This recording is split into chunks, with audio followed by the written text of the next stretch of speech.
Really excited about this next interview.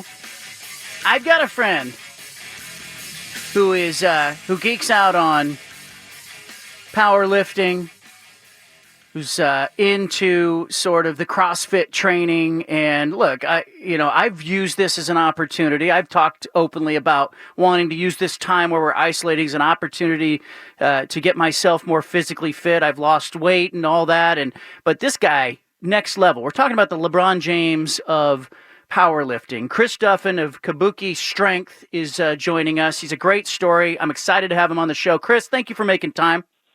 Looking forward to the conversation. Thanks for having me on. Let's just go back to when you first picked up a weight. Like, how old are you? Why? Who introduced you to it? What's the genesis of that? Yeah, so I was always pretty physically active, but in junior high, we had the junior high was integrated with the high school, and our high school track and field coach, which is something I was really interested in, he used to be a shot putter national level for U of O, and he was, also the health and education PE teacher, and he was big into lifting weights. And it was young in my life, and it's that time that really it's just like, hey, I want to look good, I want to be respected by my peers, and I had a lot of self-confidence issues, some of it related to the life that I had kind of that point, and started lifting weights. So that was about 30, maybe a little over 30 years ago. Let's go back even before that, because it's part of your story. And for people who don't know Chris, he's also written a book.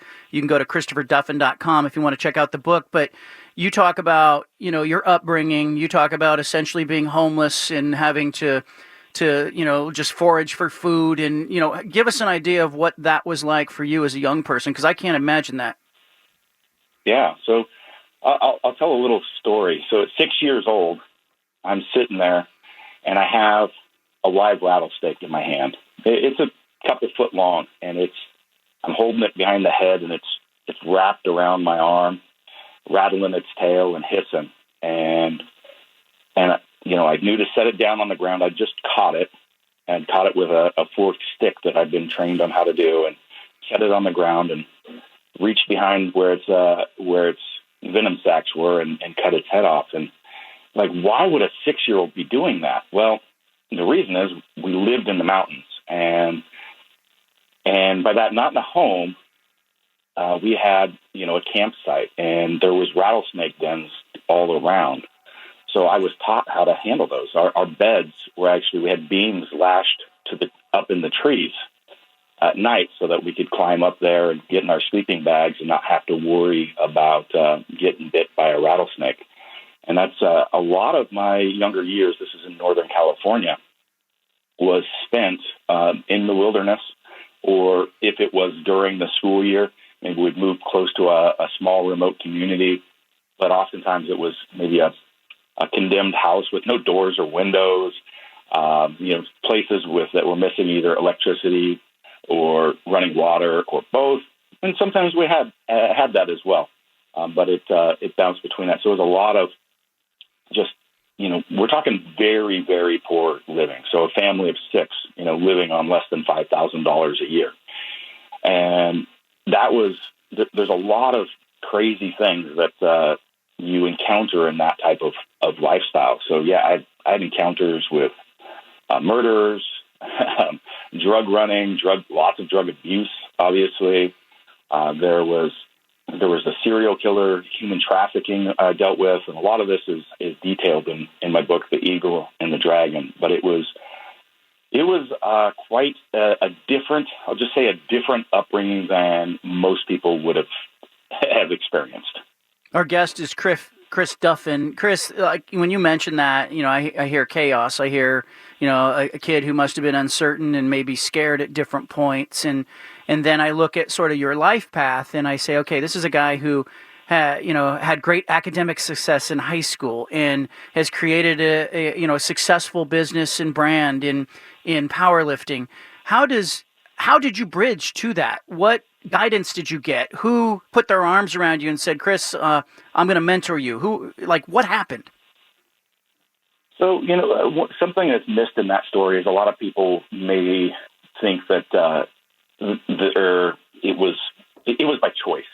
My mother really wanted to be separate from society, and try to figure out some way of living, away from everyone else. And so that was a choice that she made, and obviously we had to live with the consequences of that. But what people may miss is that it doesn't mean we weren't educated. We weren't, physically, active or seeking challenge. For example, my mom was, going to school. She had a scholarship to be a chemical engineer. Before she made that decision, she was a star athlete. My father was a member of Mensa. So we were really well read. I mean, the trips to town where we'd, go to the library that was our thing because, well, we didn't have TV or radio or anything like that either. But in high school, when schooling came a little easy to me, but I was very successful at both school and sports. And it was, I knew there was no way, like living in that environment, that sort of, there was no fallback plan. There was no, couch I could go home to if things failed. Like I had to figure it out. And to really drive that point home, it was so much so that like when I was putting myself through college, which I did get a full ride academic scholarship for my engineering degrees, I ended up taking custody of my 3 younger sisters one at a time and raising them because things by that time, alcohol and other things had gotten way worse. That stuff, the more time you spend with it, the worse it, is with someone. And so the longer that was happening, it just got worse at home. And so I had to be in a position where I'm going to school, but I had to take custody of my siblings and start raising them while I was doing that and pursuing my MBA and my career. So it was, I don't know that I ever really had a big mentor other than my wrestling coach in high school. So I mentioned the track and field coach. So it's really sports that kind of really made a huge impact on me. So I was 10 procs. And then my wrestling coach was a gentleman named Rusty Zizek. And he really taught me the, discipline, that, just making sure that you do every step along the way. And the big things, if you take care of all those little things, all the things that you're supposed to do and that you want to overlook, and the big things that you try to really make happen, they'll just fall in place. And that was probably an early, one of the very early mentors in my life, and probably one of the very few that I had.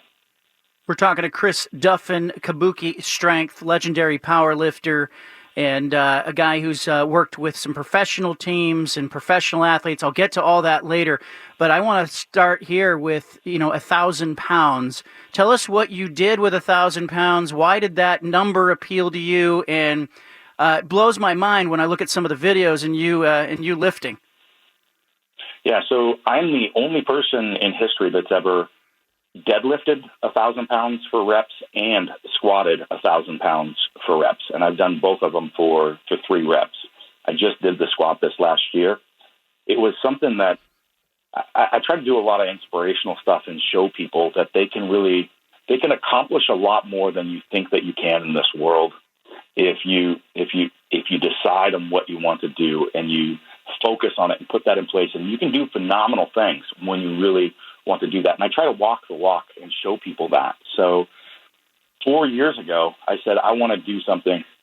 I've been competing as a power lifter. I was one of the best in the world for almost a decade. And I'm like, I want to do something outside the platform and really try to reach and inspire people and show them, what that potential is. So I decided to do what I called the grand goals.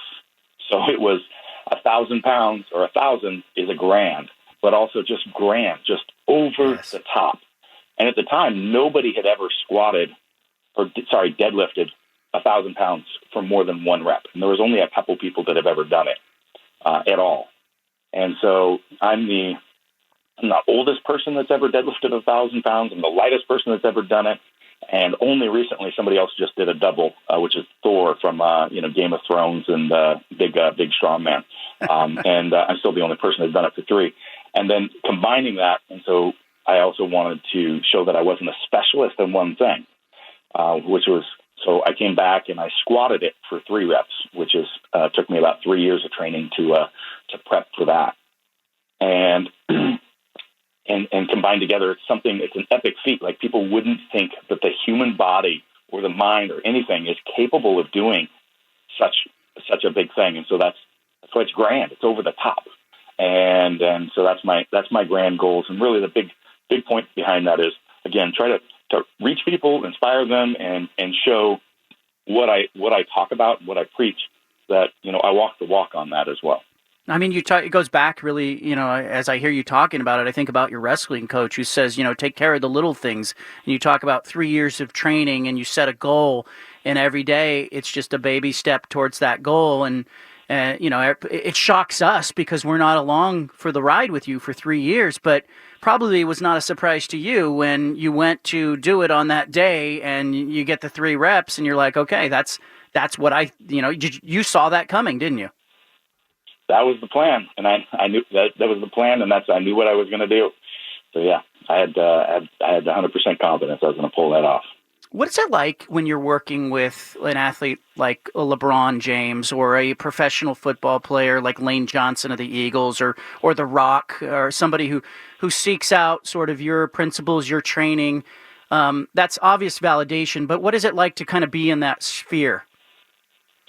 It's a little surreal, and it's definitely not like directly, because I work with the products that they use. I make them, I use them, and I create the principles, and I work with all the coaches. So like when I go to I work with 75% of Major League Baseball teams, and I'll go to the spring training and go from one clubhouse to the next and work through that.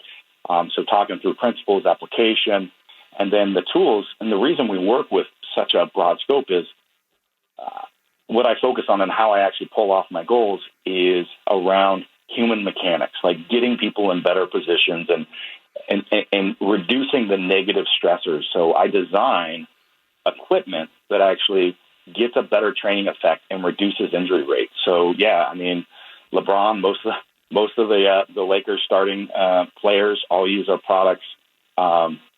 The Rock he'll actually have those next day to like different locations when he's training. And it's surreal when you walk out there. Lane just recently invited me. He heads up a lot of the O-line training for the NFL, and I'll be going down and doing a seminar with them in that process, and doing some motivational speaking with them. And it's just like, wow, how am I in this position? To do that. It's kind of surreal. Like when I walk into the Dodgers clubhouse, I got a great relationship. I can go in there anytime. Fantastic relationship with the New York Yankees. And, just like you're walking those halls and they're like, hey, anytime you need anything, you just let us know. Yeah. And it's almost like, it's surreal that you're there and doing what you do, but at the same time, they're thankful that you're making the time to help them. And it's just like, wow, that is just, like, how did I end up here? How did I end up here in my life? Like, because we work with the best of the best around the globe, and we work in every major league sport in North America. 600 plus colleges, like basically any team that, big teams that you want to name, we probably work with them. And that is wild. That's crazy, isn't it? I mean, it's just like, here's this boy that grew up in a tent in the sticks in the wood, right? And this is what I do for a living.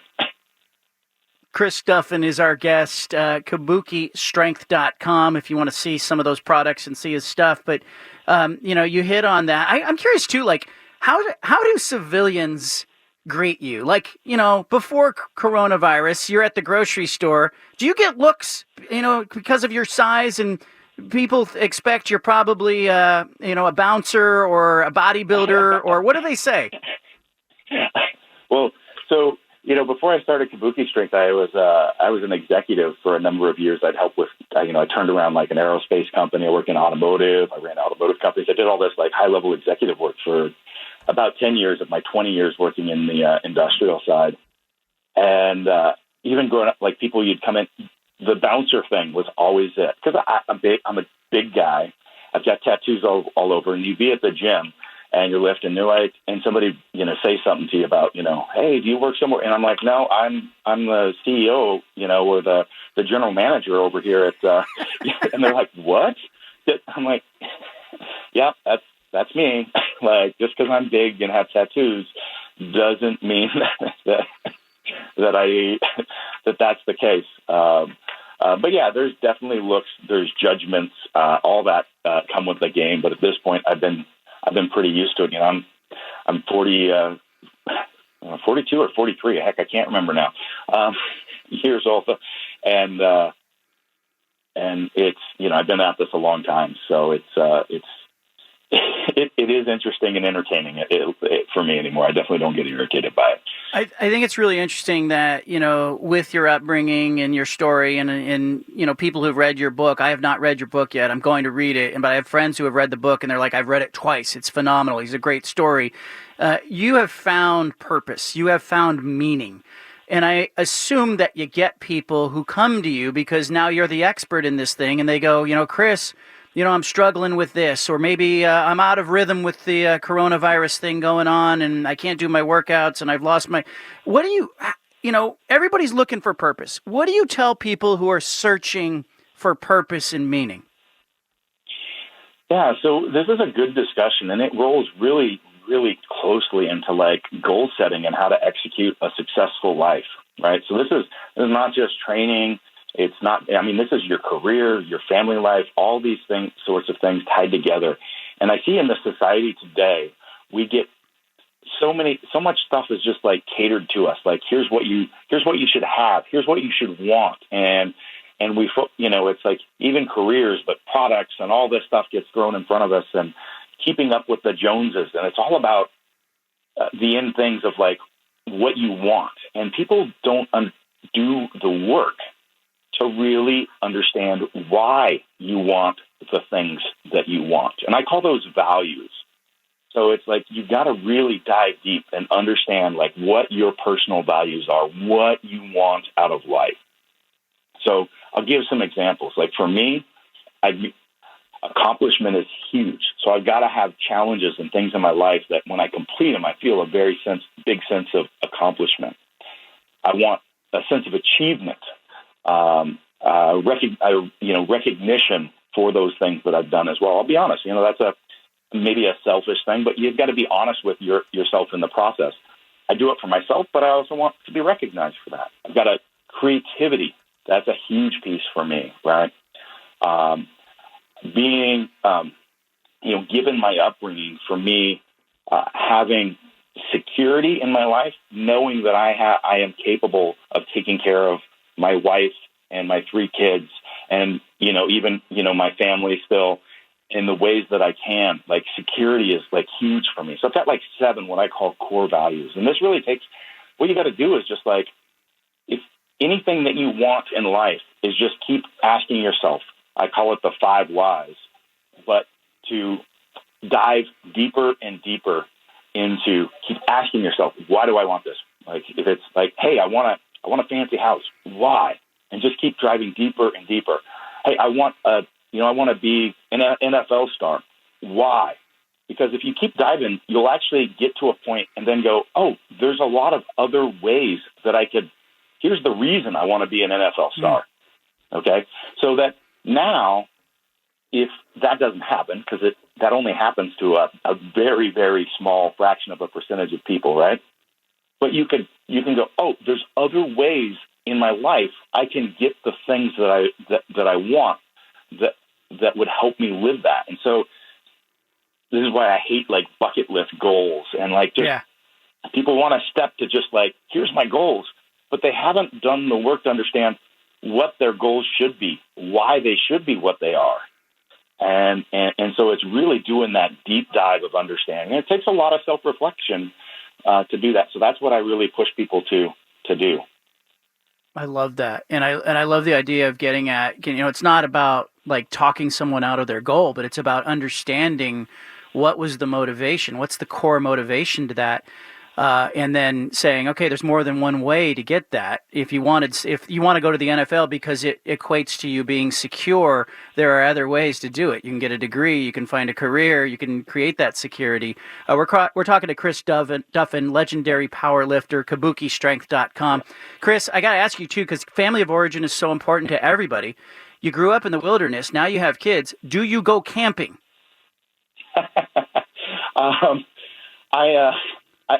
How's this? I visit my family.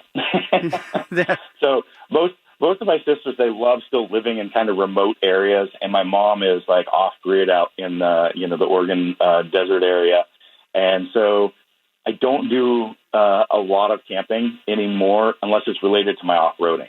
Yeah. So I love building off-road rigs, and so I'll go out and do that, but my wife's not too much into it. My kids are kind of mixed, and so I wouldn't say that we're active campers.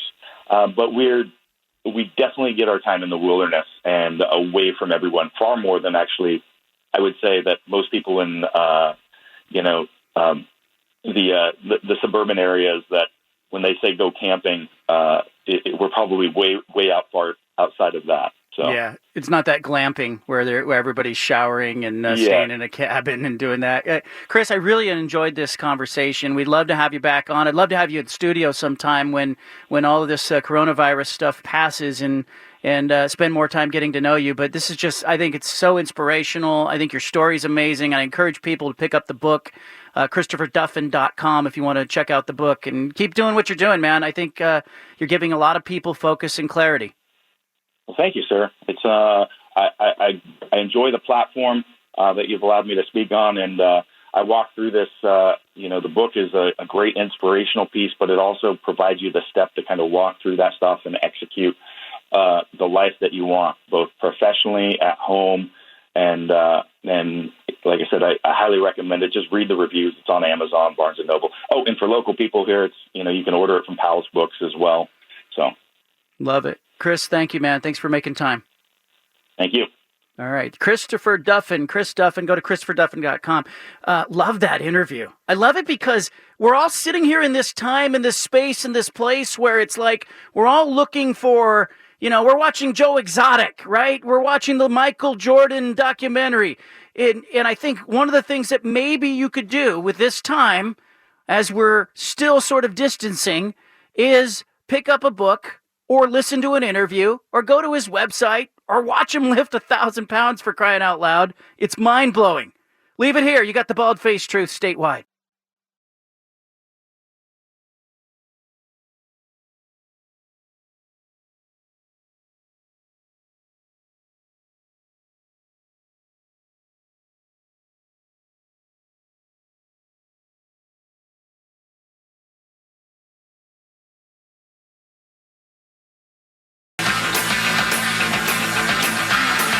Chris Duffin was fantastic. We'll podcast that. By I mean Adriana. Alabama Adriana will podcast that. Adriana, what'd you think of that? I thought that was awesome. Dude is a giant in his sport, in his discipline, and real good story that's going on right here in our state. And I don't think it has gotten enough attention, so I really wanted to have him on, and I had a friend who was banging the drum going, you got to get Chris Duffin on, and so I finally got him, and glad that we did. All right, coming up, 1 o'clock hour, will be action-packed. Best sound from all around. You'll hear Kevin Durant talk about Kobe and Michael. We interrupt this broadcast with a special announcement from the Bald Face Hey, sorry Truth to interrupt the Reporter. podcast, but if you want to listen to more of the Bald Face Truth Radio Show, including more of this segment that you're listening to, make sure you subscribe on SoundCloud and iTunes to the Bald Face Truth Radio Show. Thanks for listening.